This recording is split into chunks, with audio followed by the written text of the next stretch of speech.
Ça fait 3 vidéos que je fais le mec aigri qui aime rien, donc aujourd'hui on va changer ça. Enfin non en fait, puisque j'aime pas vraiment la bagarre ou la violence gratuite. Disons que dans un conflit, je suis le mec qui essaye de parler et qui lâche des phrases du style « Ça sert à rien tout ça ». Non mais y a pas d'embrouille en vrai, c'est un quiproquo. Et ma spéciale bien sûr. On est des croyants les frères, on joue le jeu du diable là. Celle-là elle marche à tous les coups. Bon, pour certains golemons qui ont des choses à se prouver à eux-mêmes, le fait de dire tout ça revient à te coller une maxi étiquette sur le front pour te catégoriser giga ça. D'après ces gens, ne pas répondre à la violence par la violence, c'est la définition d'être un lâche, parce que t'aurais soi-disant pas de couilles ou je sais pas quoi, sauf que rien à voir, regarde-moi, je fais 1m70. Bon, je te laisse un petit temps d'adaptation parce que c'est l'équivalent d'un coming out d'apprendre que chez moi je suis plus proche du sol que du plafond. C'est bon ? Ok. Du coup, je disais, je suis petit et on peut se dire que c'est pour ça que j'esquive le conflit, parce que contre un mec plus imposant que moi, je suis sûr de perdre le trade. Mais c'est totalement faux, que ce soit face à Tyrion Lannister ou face à la montagne, je prioriserai le dialogue pour l'un comme pour l'autre. Pourtant, il y en a un, je lui mets une Juninho dans son crâne et le débat il est terminé. Bref. Si aujourd'hui je te parle de bagarre, c'est parce que j'aimerais te parler de plusieurs petites choses, à commencer par mes bagarres entre guillemets. Bon, j'appelle ça des bagarres, mais c'est faux, je me suis jamais vraiment battu et ma dernière altercation elle remonte au collège, donc ça fait longtemps. À l'époque, j'avais aucune notion en combat et je me battais comme un animal, tous les coups étaient permis, j'étais une grosse bouse. Et bref, un jour un pote à moi m'a pris mon sac et voulait pas me le rendre, la blague d'adolescent classique. Et tu sais là je te dis je fais 1m70, mais c'est ma forme parfaite. Mais à l'époque c'était pas le cas, j'étais un de ces ninguis, un tontata à côté de moi c'était Yao Ming. Donc quand ce fameux pote d'1m80 a pris mon sac et a commencé à le mettre en hauteur, ah bah j'étais à Shiganshina. Enfin bref, donc il veut pas me rendre mon sac et clairement le pied-point c'était mort. Le corps à corps c'était mort aussi. En clair, j'avais aucune chance de gagner ce combat à la régulière. Donc j'ai eu la brillante idée d'RP à Ligatueur en lui lançant une de ses morsures dans le mollet gauche, je pense qu'il s'en souvient encore.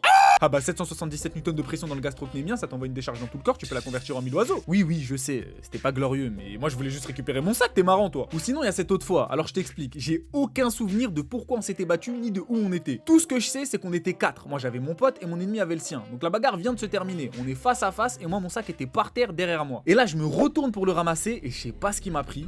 Non, je peux pas en rester là. Je vais l'enculer.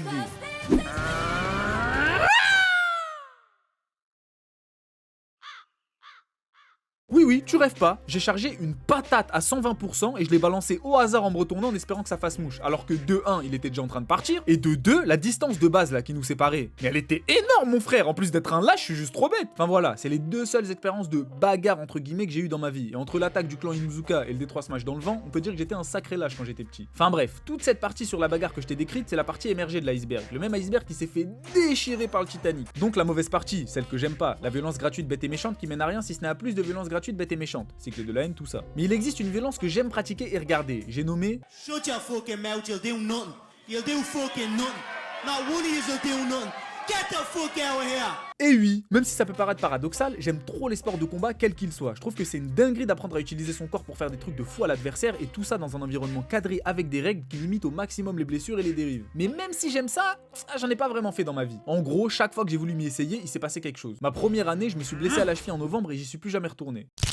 Et ma deuxième année, t'as Uki qui a graille Batman au fin fond de Hubei-Shang, donc forcément, confinement, 600 milliards de dettes en plus, tout ça. Et puis, je vais dériver un peu, mais la plupart du temps, quand quelqu'un s'inscrit à un club d'art martial, on entend souvent la personne dire C'est pour apprendre à me battre. Et j'aime pas la formulation de la chose. En pratiquant un sport de combat, t'apprends à te battre, ok, mais t'apprends surtout à te défendre. On te transmet un savoir et des capacités capables de tuer un être humain, et on te demande de pas l'utiliser sur autrui, sauf qu'à extrême. Donc on te demande de pas te battre en fait. Ça fait un peu grand pouvoir implique de grandes responsabilités. Mais c'est le cas, t'imagines si Peter Parker il avait pas écouté Oncle Ben? Ah poto, c'était fini, tu veux faire quoi contre un mec qui peut te coller partout où il veut et qui a une force de fou furieux? Bah rien. Donc si l'envie lui prend, t'es à la merci de ton troisième web shooter. Mais bref, encore une fois, je vais un peu dériver. Comme je t'ai dit, je préfère dire apprendre à se défendre qu'apprendre à se battre. Mais ça veut dire qu'en cas d'extrême urgence, tu peux utiliser tes capacités. Et ça soulève une question très intéressante, qui est la question de la violence légitime. À partir de quand l'usage de la violence est légitime? Quand est-ce que tu peux taper un mec et c'est pas toi qui es en tort? Bon, déjà, on va éliminer les extrêmes des deux côtés, c'est-à-dire d'un côté la violence gratuite, du style un coco infusé au naine à quelqu'un qui a rien demandé, et de l'autre côté la violence qui répond à un extrême, c'est-à-dire celle de l'opprimé. Je pense que tout le monde est d'accord pour dire que si demain un opprimé se révolte, personne va dire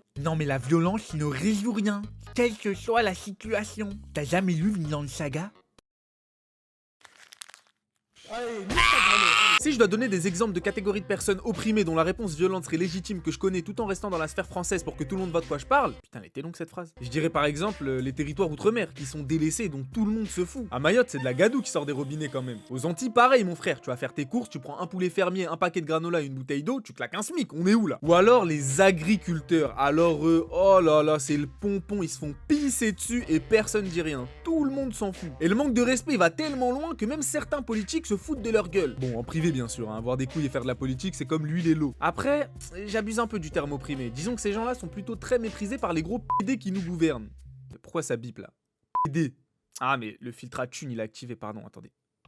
Donc je disais, les gros p... Mais bref, il y en a encore beaucoup en France dont la réponse par la violence serait légitime, mais bon, tout le monde sait que le problème principal en France, c'est les punaises de lit en abaya. Mais c'est quand qu'on parle des vrais problèmes, hein, genre le fait que Brigitte, elle a un haut wasamono entre les jambes. Enfin bon, tout ça pour dire que si demain ces catégories de personnes montent à l'Elysée pour goumer Emmanuel Ier et son gouvernement, je serais aux premières loges, carrément je fournirais le stuff. Et puis là, je te parle que de la France, mais dans le monde, c'est le jackpot niveau opprimé, hein. Les enfants mineurs au Congo par exemple, qui récupèrent le cobalt nécessaire au bon fonctionnement de l'outil du diable qu'est le téléphone. Eux, c'est de l'opprimé premium. Tu sais, moi, les seules mines que j'ai faites, il y avait des creepers et des mineshaft dedans. J'étais en armure full fer protection 2, épée sharpness 3 et pioche efficiency 1. Sauf qu'en Afrique centrale, plus précisément ici, ils ont Minecraft VR depuis dès 6 ans, ça commence à miner avec un vieux stuff en plus. Et leur partie à eux, elle est en mode hardcore. Hein. Ah bah si la mine elle s'écroule sur eux, ce qui arrive fréquemment, tu vas pas les voir réapparaître comme par magie dans leur lit. Hein. Et là, je te parle que des mineurs, mais je te parle pas de tout le bazar qui se passe actuellement et depuis longtemps en RDC, hein, parce que la vidéo elle durerait 15 ans et que c'est pas le sujet. Mais bon, eux on en parle jamais à la télé, je sais pas, c'est la couleur je pense. Le gars il est trop foncé, il met pas de crème, lève GRC, il donne pas envie qu'on l'aide lui aussi là. Une aide occidentale, faut la mériter, attends, on parle pas d'une aide de clochard là. Bon, déjà, faut être blanc, il faut pas rouler dans des voitures de gueux qui datent du paléontologue, non, faut rouler dans les mêmes voitures que la main qui t'est tendue. Sinon, bah tu retenteras ta chance le jour où tu rouleras en scénique, parce que là avec ta 205 de clochard là, tu mérites juste de canner comme Guillaume.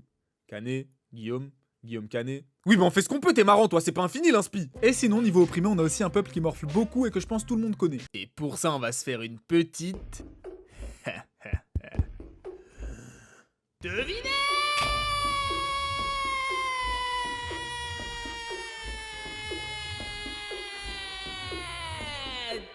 Exaction subie. Plan d'éradication de leur gueule. Propagande à leur encontre. Considérés comme des êtres inférieurs par leurs oppresseurs, je parle bien sûr du peuple palestinien.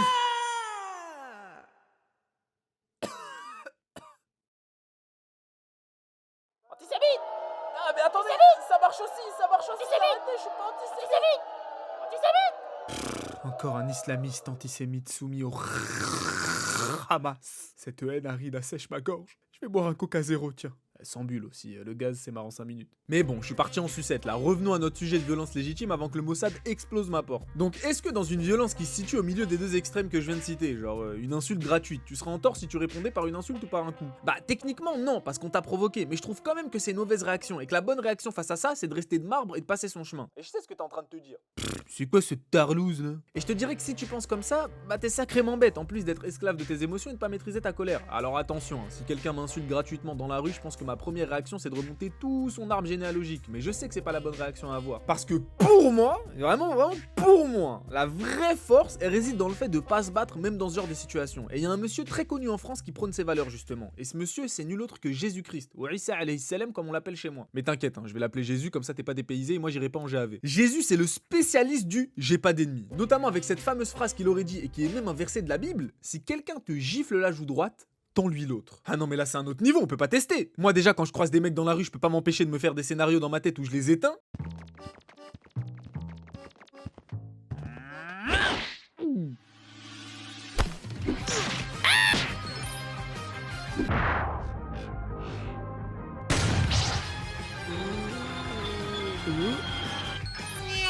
Alors qu'en vrai je finis comme Mirai Gohan ou Maito. Mais surtout, la sagesse du bail, c'est du jamais vu. T'imagines le degré de paix avec soi-même et avec les autres qu'il faut avoir pour appliquer ses paroles. Et ce qui est malheureux aujourd'hui, c'est que ce genre de valeurs ça se perd. Alors que comme dirait Nadine, Nous sommes un pays judéo-chrétien. merci Nadine, elles sont chrétiennes les racines en France, elles sont pas laïques. Ouais, je suis engagé, ouais. Enfin bref, c'est un autre débat ça en vrai. En parlant de Jésus, ça m'a fait penser à une anecdote qui m'a grave marqué et qui est en quelque sorte liée au thème de la bagarre. Bon, c'est lié que si tu vas chercher loin, mais c'est lié quand même, je t'explique. Il y a 2 ans, je me rends à la salle avec 3 de mes potes. D'ailleurs, si tu fais le ratio thune perdue, muscle pris, je suis en perte, mais vas-y bref. Bon, pour que personne sache où c'était, on va dire que c'était le Grazik Fit de Boulogne-Billancourt. Et en arrivant à la salle, c'était pas la première fois qu'on voyait ce sans-abri dormir sous un espèce de ponton, sauf que d'habitude il est tu vois. Mais cette fois, il était réveillé et là, non, je rigole, il a pas fait ça. Et là, on commence à parler avec lui parce qu'on est des mecs polis. Et de fil en aiguille, il commence à nous raconter sa vie et il nous dit, alors accrochez-vous bien, que c'était un prêtre, qu'il avait quitté la vie d'abondance que pouvait lui offrir sa situation pour vivre le plus simplement possible et pour prêcher les paroles de sa religion au plus grand nombre. J'étais choqué. J'avais l'impression d'être à Mocktown.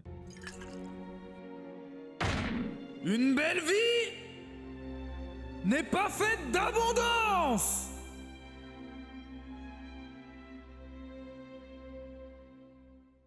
J'ai pas raison?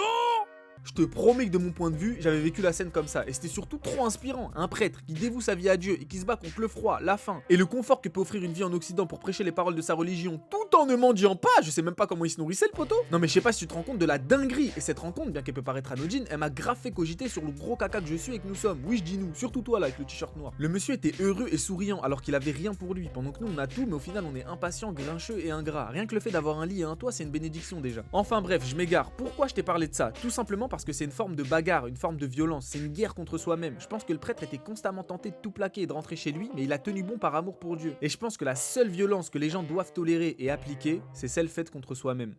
Purée, comment c'est beau ce que je dis, pas